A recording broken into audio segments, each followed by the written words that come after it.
The sun hung lazily over Springfield, casting its golden glow on the familiar chaos of the town. Homer Simpson was slumped in his chair at the nuclear power plant, a half-eaten donut dangling from his fingers, while Marge hummed in the kitchen, stirring a pot of her famous meatloaf surprise. Bart was at school, doodling skateboards in his notebook, and Lisa was engrossed in a book about environmental disasters. Maggie sucked contentedly on her pacifier. It was a day like any other, until it wasn't. Without warning, the ground trembled. A low, guttural hum vibrated through Springfield, rattling windows and spilling Homer's coffee. He grumbled, assuming it was another of Mr. Burns's cost-cutting experiments gone awry. But then, a sickly green light flooded the streets. From cracks in the pavement, a viscous, fluorescent ocean erupted, its surface shimmering like liquid, emerald. It surged with unnatural speed, swallowing cars, houses, and the Quickie Mart in moments. Screams echoed as the town was engulfed, the liquid defying gravity, climbing walls and pooling in the sky. Panic seized Springfield. Chief Wiggum, ever the hero, fired his pistol at the encroaching slime, shouting, "Back, you gooey fiend!" The bullet sank uselessly into the ooze. Ned Flanders knelt on his lawn, praying fervently, only to be swept away mid-verse. At Springfield Elementary, Principal Skinner tried to organize an evacuation, but the school was already half submerged. Bart whooped with excitement, thinking it was the ultimate prank, until he saw the terror in Lisa's eyes. As the town drowned, a bizarre salvation appeared. Mayor Quimby, in a rare moment of competence, distributed subaquatic bubbles, experimental pods from a government surplus.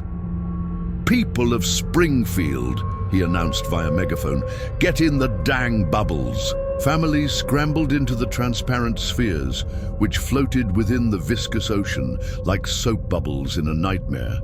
The Simpsons piled into one, Homer complaining about the lack of a mini-fridge. Inside, they watched as Springfield became an underwater graveyard, the liquid pulsing with an eerie, sentient rhythm. The first signs of the ocean's strangeness emerged that night. Homer, lounging in the bubble with a donut, heard faint whispers, not from his family, but from the liquid outside. More donuts," he muttered, assuming it was his stomach talking. But the whispers grew clearer, forming words he couldn't understand, ancient and cold. He shivered, dismissing it as indigestion. But the unease lingered. Desperate for answers, Homer trudged to the nuclear power plant, now a sunken relic. While rummaging for snacks in the break room, he stumbled upon a locked filing cabinet. With a crowbar and a surprising burst of effort, he pried it open, revealing documents stamped with Burns' logo. The papers detailed a secret project, Operation Eternal Glow, an attempt to harness a mysterious substance for unlimited energy. The notes were frantic, warning of uncontrollable growth and cognitive erosion. Homer's eyes widened. He wasn't the sharpest tool in the shed, but even he knew this was bad. Back in the bubble, Homer showed the documents to Marge, who clutched her pearls in horror. "Homer, this says the liquid is alive, and it's eating memories?" Her voice trembled. The evidence was mounting. Moe, in a nearby bubble, had forgotten the names of his regular patrons, staring blankly at Barney. Mrs. Crabapple couldn't recall her lesson plans. Worst of all, Marge noticed Maggie gazing at her favorite chocalho with confusion, as if it were a stranger's toy. As the family huddled in their bubble, the ocean's glow intensified, casting grotesque shadows on the walls.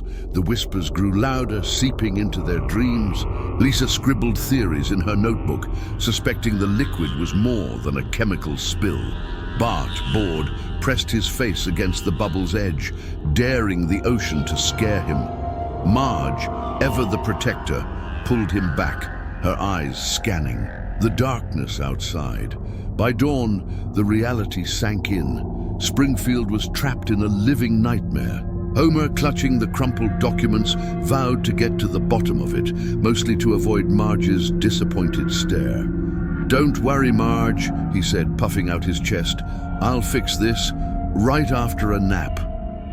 But as the family gazed at the pulsating ocean, a shared dread settled over them. Something was watching, something was waiting. The Simpsons bubble floated in the viscous ocean, its walls glowing faintly with the green light of the liquid outside. Homer snored on the couch, clutching the incriminating documents from Mr. Burns's office, while Marge kept watch, her eyes darting to the shadows beyond the bubble. Bart fidgeted, tossing a ball against the wall, and Lisa pored over her notes, trying to make sense of the nightmare that had swallowed Springfield. Maggie clung to her pacifier, but her gaze was vacant, as if the ocean had already stolen a piece of her. Determined to confront the source of the disaster, Homer trudged back to the nuclear power plant, grumbling about missing his favorite TV show. The plant was a sunken ruin, its corridors filled with the glowing ooze. Sneaking past a dozing Smithers, Homer reached Burns' office. "Time to get some answers, you old buzzard," he muttered. Burns, sipping tea in his own luxurious bubble, cackled at Homer's accusations.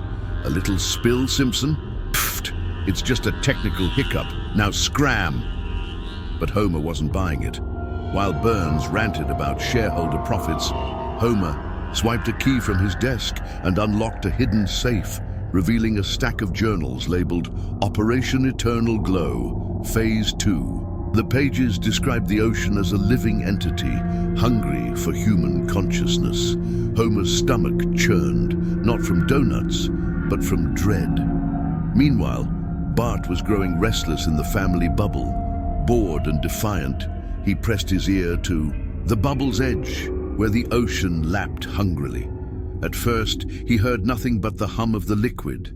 Then, voices emerged, soft, seductive, promising adventure and power.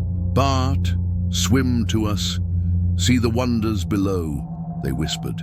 His eyes glazed over and he smirked, imagining himself as the king of some underwater empire. That night, he began sketching crude maps of the ocean's depths, hiding them under his mattress. Marge noticed his strange behavior and banned him from approaching the bubble's walls, but Bart's rebellious streak only grew stronger. Lisa, ever the investigator, fashioned a telescope from spare parts in the bubble. Peering into the ocean, she gasped. The liquid teemed with fish-like creatures, their bodies shimmering with the same fluorescence as the ocean. But their faces, were human, each one a grotesque mimicry of a Springfield citizen. There was a fish with Moe's scowl, another with Skinner's pinched expression, and one with Ned Flanders' mustache, its eyes wide with silent panic. Lisa's heart raced as she scribbled her findings. Consulting her books, she theorized that these were alternate versions of the townsfolk, trapped in the ocean's grasp, their souls bound to its will. She shared her discovery with the family, her voice trembling. "It's like the ocean is collecting us," she said. Homer yelped, imagining himself as a fish with his own beer belly. The ocean's effects were worsening. Memories slipped away like sand through fingers. Homer forgot where he'd parked his car, not that it mattered since it was submerged. Moe, in his bubble, stared at his bar counter, unable to recall his signature drink recipe. Marge's heart broke when Homer, in a rare, tender moment, tried to reminisce about their wedding day, only to draw a blank. "Was it at the beach?" he mumbled, confused. Marge forced a smile, but tears welled in her eyes. She clutched Maggie tighter, terrified of losing more of her family to the ocean's hunger. As the days blurred, Bart's obsession grew. The voices called to him constantly now, their promises weaving into his dreams. "Join us, be free," they sang. Marge caught him staring at the ocean, his face eerily calm. "Bart, stay away from there," she snapped, but he just shrugged, his usual mischief replaced by something darker. That night, while the family slept, Bart waited until the bubble was silent. He grabbed a makeshift diving suit, cobbled together from duct tape and a snorkel, and slipped through the bubble's airlock. The ocean welcomed him, its currents guiding him downward. His heart pounded with excitement, unaware of the eyes, watching from the depths. Back in the bubble, Marge stirred, sensing something wrong. She checked Bart's bed, empty. Her scream woke the family. "He's gone!" she cried, staring at the ocean's endless green. Homer gulped, clutching the journals. Lisa's face hardened with resolve. The Simpsons were about to plunge into the abyss to save one of their own, but the ocean was ready, its whispers growing louder, hungrier. The Simpsons' bubble felt suffocating as Marge's scream echoed through its walls. Bart was gone, swallowed by the viscous, fluorescent ocean that pulsed outside. Homer clutched the stolen journals from Mr. Burns's office, his knuckles white, while Lisa rifled through her notes, searching for a clue to save her brother. Maggie, eerily silent, stared at the glowing liquid. Time was running out. "We're going after him," Marge declared, her voice trembling but resolute. The family, joined by Milhouse, whose nervous babbling provided no comfort, piled into a makeshift submarine, cobbled together from Springfield Elementary's science lab scraps and Homer's dubious duct tape engineering. As the submarine descended, the ocean's glow intensified, casting grotesque shadows. Fish with human faces swarmed around them, their expressions mirroring the Simpsons' fear. A fish with Marge's blue hair pressed against the glass, its mouth twisting into a silent scream. Another, with Homer's dopey grin, stared blankly, its eyes hollow. Milhouse whimpered, hiding behind Lisa, who whispered, "They're us. Trapped versions of us." The sight chilled them, but Marge's focus never wavered. "Keep going." "Homer?" she urged. Homer, sweating, muttered, "Why didn't I stay in bed?" Inside the submarine, Homer flipped through Burns' journals, his eyes widening at a chilling revelation. The ocean wasn't just alive, it was feeding on memories. To grow, spreading beyond Springfield. A scribbled note warned, "Containment requires sacrifice." Homer's stomach sank. He radioed Burns, who was lounging in his opulent bubble. "Simpson, you fool," Burns snapped. "The ocean will consume the world unless Springfield is destroyed. It's us or them." His cold laughter crackled through, the static leaving the family horrified. Marge shook her head. "We're not giving up on our home." Deep in the ocean's abyss, Bart reached the bottom, where the liquid thickened into a pulsating core. A glowing entity loomed before him, its form shifting between beauty and terror. Now a radiant figure promising glory, now a writhing mass of eyes and teeth. "Join us, Bart," it cooed, its voice a chorus of the whispers that had lured him. "Rule the depths, be free." Bart, mesmerized, reached out, his usual defiance softened by the entity's spell. The ocean's currents cradled him, whispering of power and escape from his mundane life. The Simpsons submarine lurched as it neared the core. The fish swarmed thicker now, their human faces contorting in agony, mimicking the family's every expression. Lisa spotted Bart through the murk, standing before the entity. "He's in a trance," she cried. Homer rammed the submarine closer, nearly cracking the hull. Marge pounded on the glass, shouting Bart's name, but he didn't. "Turn!" The entity's glow pulsed, and the ocean's whispers grew deafening, urging the family to surrender. Lisa, clutching her notebook, pieced together the entity's lies. "It's not offering freedom, it's a trap," she shouted. She grabbed the submarine's loudspeaker and challenged the entity with cold logic. "You need our memories to survive. Without us, you're nothing." The entity snarled, its form flickering, but Bart remained entranced. Marge, tears streaming, took the microphone. "Bart, honey, remember when we built that tree house? You're my boy.